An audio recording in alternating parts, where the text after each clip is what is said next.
开上，这个应该叫常开，常开。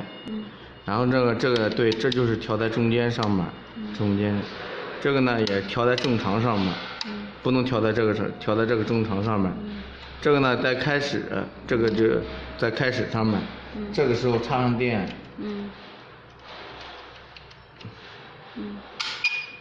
这样插上电，把这个开始键调到设定上面，调到设定上面，这是再按一下第一个键，这就是代表第一种力，这就开始学习。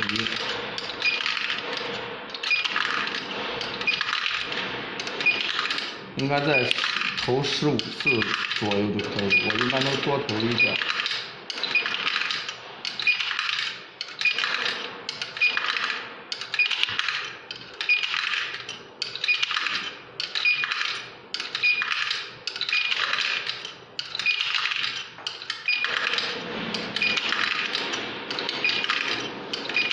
你看你那个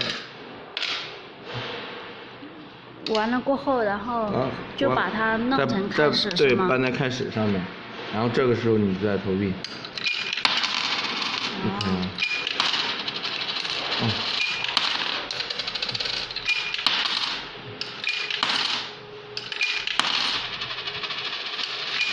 这就可以。